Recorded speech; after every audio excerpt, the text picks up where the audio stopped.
తెలంగాణ రాజకీయాల్లో చర్చనీయాంశంగా మారిన పార్టీ ఫిరాయింపు ఎమ్మెల్యేల వ్యవహారంపై స్పీకర్ గడ్డం ప్రసాద్ కీలక నిర్ణయం తీసుకున్నారు. బీఆర్ఎస్ నుంచి ఆరోపణలు ఎదుర్కొంటున్న ఎమ్మెల్యేలు కడియం శ్రీహరి, దానం నాగేందర్లపై దాఖలైన అనర్హత పిటిషన్లను స్పీకర్ కొట్టివేశారు. దీంతో ఈ ఇద్దరు ఎమ్మెల్యేలకు పెద్ద ఊరట లభించింది. ఎన్నో నెలలుగా సాగుతున్న ఈ వివాదంపై చివరకు స్పీకర్ తుది నిర్ణయం ప్రకటించారు.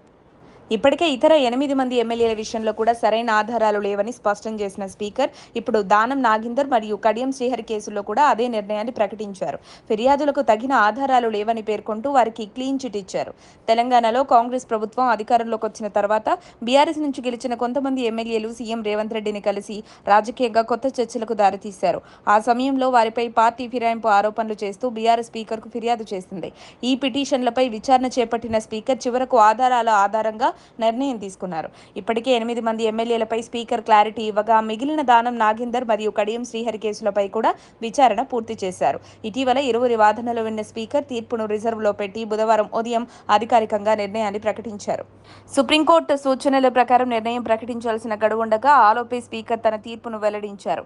ఫిర్యాదుల్లో స్పష్టమైన ఆధారాలు లేకపోవడంతో అనర్హత పిటిషన్లను కొట్టివేసినట్లు ప్రకటించారు. ఈ నిర్ణయంతో తెలంగాణలో బై ఎలక్షన్లు రావచ్చన్న ఊహాగానాలు పూర్తిగా ముగిశాయి.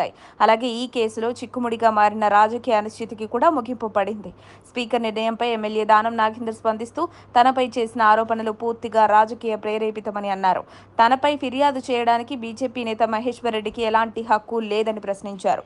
తాను ఎలాంటి తప్పు చేయలేదని అన్ని ఆధారాలను స్పీకర్కు సమర్పించారని తెలిపారు. మరోవైపు స్పీకర్ నిర్ణయంపై బీఆర్ఎస్ నాయకులు అసంతృప్తి వ్యక్తం చేశారు. ఈ నిర్ణయాన్ని న్యాయస్థానంలో సవాల్ చేసే అవకాశాన్ని పరిశీలిస్తున్నట్లు ఆ పార్టీ వర్గాలు సంకేతాలు ఇచ్చాయి. అయితే స్పీకర్ తీసుకున్న నిర్ణయం చట్టపరమైన ప్రక్రియ ప్రకారమే జరిగిందని రాజకీయ విశ్లేషకులు చెబుతున్నారు. మొత్తానికి దానం నాగేందర్, కడియం శ్రీహరి కేసులో స్పీకర్ తీర్పుతో తెలంగాణ రాజకీయాల్లో నెలకొన్న అనిశ్చితికి తెరపడినట్టే కనిపిస్తోంది. మరిన్ని అప్డేట్స్ కోసం మా కాయ్ టీవీని సబ్స్క్రైబ్ చేసుకోండి. మా వీడియో కనుక మీకు నచ్చినట్లయితే లైక్ చేయండి, షేర్ చేయండి. మీ విలువైన అభిప్రాయాలను కామెంట్ బాక్స్లో తెలియజేయండి.